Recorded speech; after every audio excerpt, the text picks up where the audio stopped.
Chapter 6, Episode 17, Josephine's Hypothesis and the Price of the Elixir. The Emperor of the Empire of Sanfleuve and the High Priestess of the Holy Land, Elizabeth, return. After spending about half a month in the Holy Land, the Holy Emperor returned to the Sanfleuve Empire accompanied by Juliana, Clara, the principal cardinal priests, and Falma. When the Holy Emperor's carriage entered the imperial city, the citizens surrounded it with enthusiasm, causing a great commotion. The population, devastated during the Empress' absence, eagerly awaited her return. For the citizens who were pushed out of peace, she realized that she was the patron deity of the empire itself.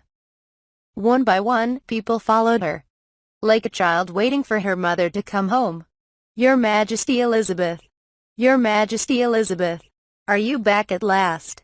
The imperial capital was in trouble. I have been waiting for your return." The voices of the people follow the Holy Emperor as the carriage rushes down the country road. When His Majesty returns, the evil spirits have nothing to fear. It is said that he will serve as both High Priest and Emperor. Falma stood next to the Empress, who was happily waving her hand at the people on the side of the road, and the sight burned into her eyes. I think the Emperor city held out because she was the Emperor. And in this world where evil spirits can easily invade, the custom that the world's strongest user of divine arts is always enthroned by successive emperors of the Sanfleuve Empire. The confidence that the imperial court is immortal, Falma came to believe that this must be the case, have attracted. There was no rest for Elizabeth, the Holy Emperor, who had returned to the imperial capital. He traveled to devastated areas, mourned the victims of demons, directed the restoration of demonically ravaged cities and major institutions still marked by the visible scars of devastation, and executed huge special budgets for the benefit of the citizens. Several historical treasures were kept in the temple of the imperial capital, which is the key to the security of the imperial capital, and Falma was able to retrieve his employee ID card, which was kept as a treasure in the temple until then. "Mother, watch out. He's just a spoiled boy and can't help it. I don't care what you say." When she had time to rest a little, she played with the prince, who was writhing his navel in loneliness and fear because of the long journey, and read a picture book that showed her face as a mother. With Elizabeth's return, the empire begins to return to normal. But among the citizens who seem to have felt uncomfortable because of the temple in the imperial city, there are those who evacuated to Rambu City and did not return. The de Medici's mansion was also severely damaged by the curse, and the evacuation plan was extended until repairs were completed so that people could live in it. At the Imperial College of Medicine, in order to overcome the curse of the melting circle, a small part of the skin cells of the Holy Emperor was cut out and cell culture was secretly carried out to increase the number of leaves. The person directly entrusted by Falma with the development was Emmerich Bauer, who became his most important student. Emmerich continues to develop with pure joy, without shying away from the magnitude of the responsibility.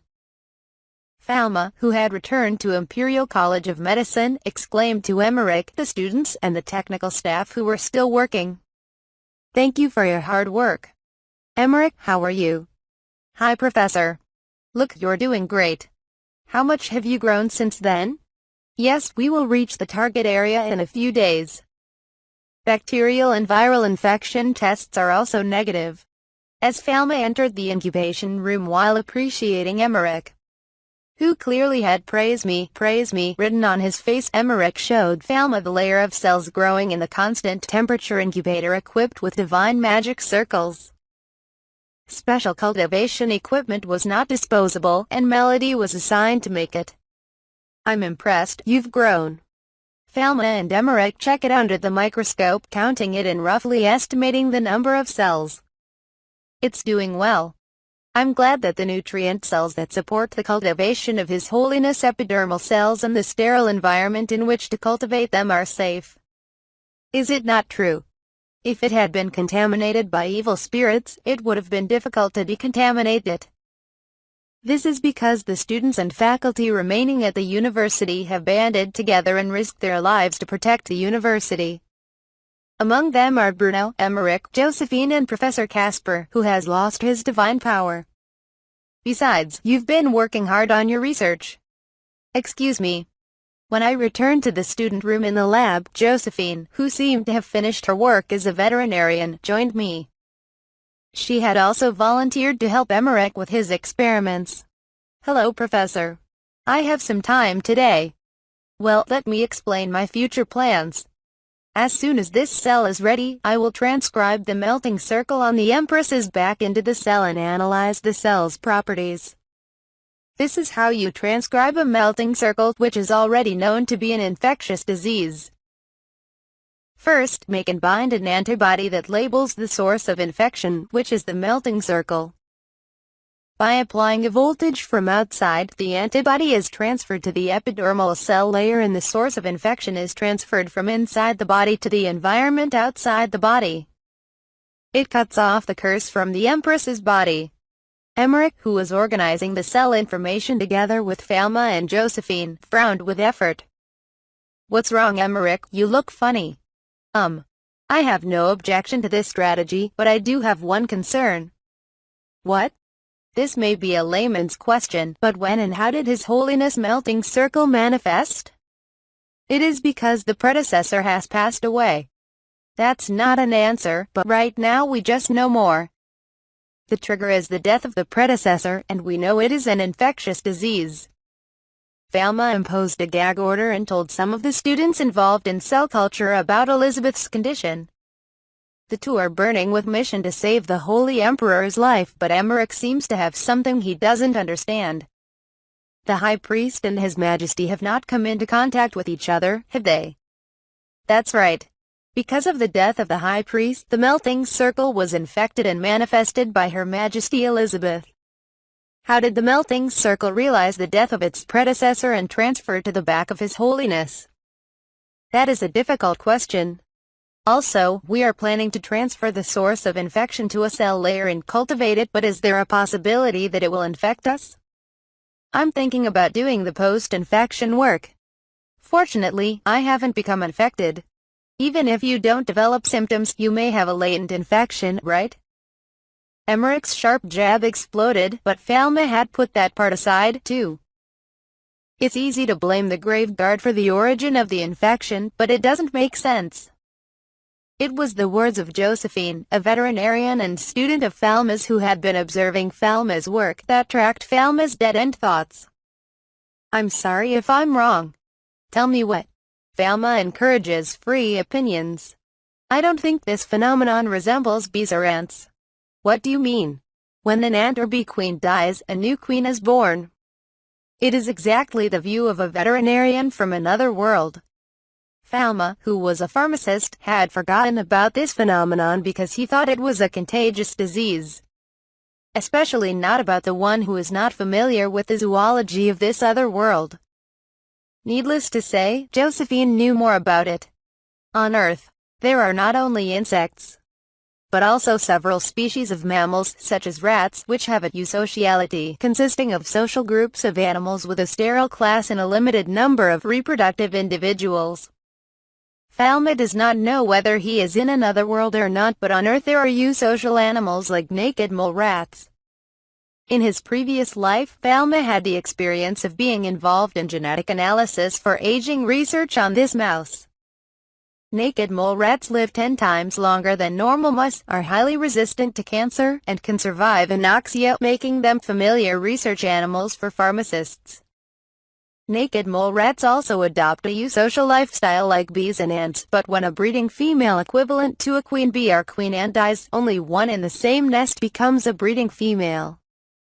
They have something in common with bees and ants, that they use pheromones to prevent other females from becoming sexually mature as long as breeding females can reproduce. Josephine's deduction continues. Isn't there a mechanism for being selected by the fusion circle? In this case, the suggestion that His Majesty saw the death of the High Priest may have influenced the activation of the fusion circle. I understand. Sure. Falma clapped her hands in admiration. Josephine looks happy because her opinion was accepted. Be an ant system. If we apply this phenomenon with emphasis, It means that the death of Pius caused the pheromones or something he emitted to stop, and the Empress, recognizing the settling of the intervening substance, took over the next fusion formation. In other words, bees, ants and naked mole rats detect the death of brood females not by sight but by pheromones and receptors. No, wait, with this idea, there's no reason why only one person in the world should carry the fusion circle. Is that so? Infection, isn't it? I already got the answer that it was a contagious disease. Emmerich and Josephine exchanged glances at Falma, who began to mutter what story would fit. In this case, His Majesty either possessed a receptor for substance X or was infected with something that expressed the receptor. I'm going to look at it from that point of view to see if it comes out.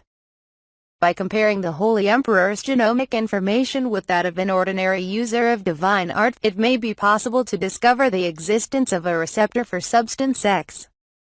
Jumping to this hypothesis narrows your horizons, but it's not a bad idea to check it out. Josephine raises her hips. We'll look into the literature, too. We'll list animals with this kind of sociality. Oh, thank you. It's a sensible idea, it helps. I don't have time, so I'll focus on the cells. Yes. Students have inspired me. I'm glad the exchange isn't a one-way street anymore. When Falma returned to the professor's office at the medical school and noticed the growth of Josephine, Emmerich, and his students, he ran into Zoe, who had come to work.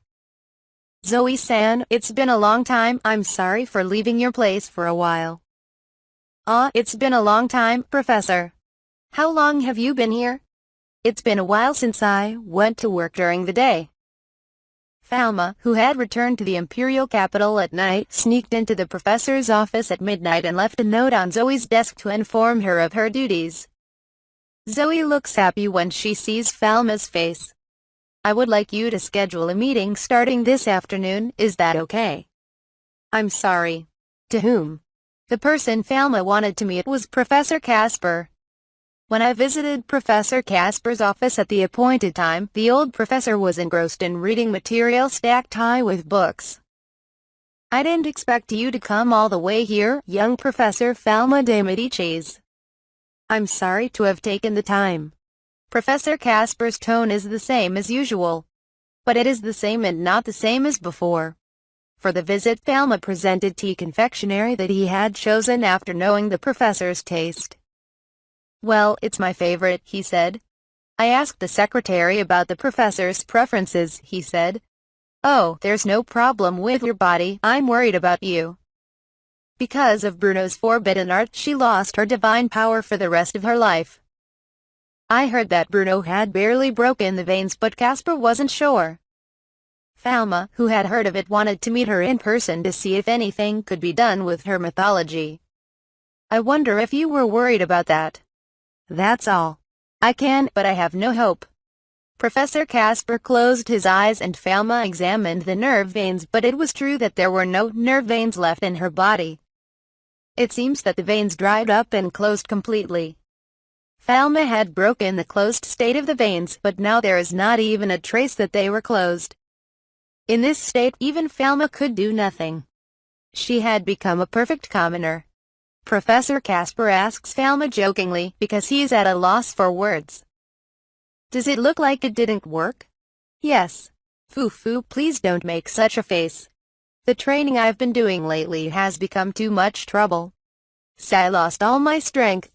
I broke my stick and threw it away.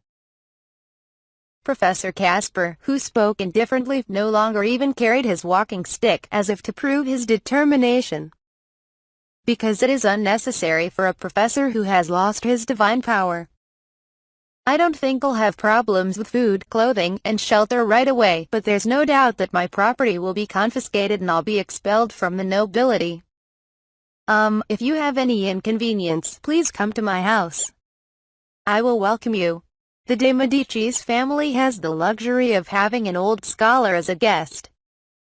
Things might be tight for Professor Casper, but he felt that the de Medici family should be responsible for their lives in old age.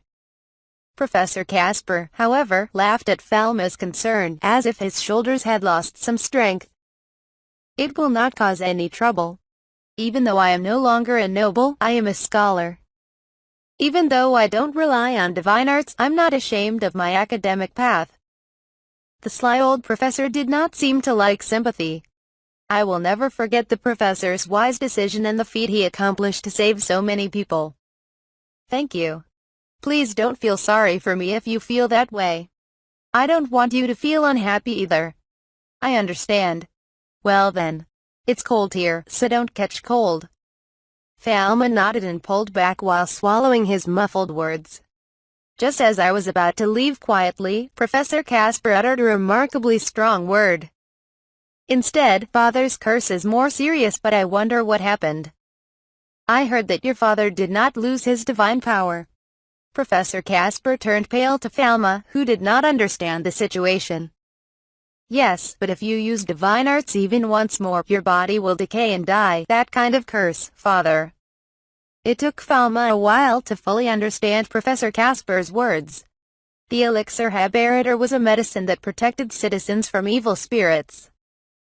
In return for the forbidden mixing, he finally used forbidden arts, but that's what it means.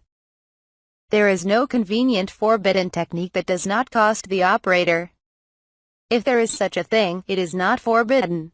In other words, Bruno was practically unable to use the divine arts.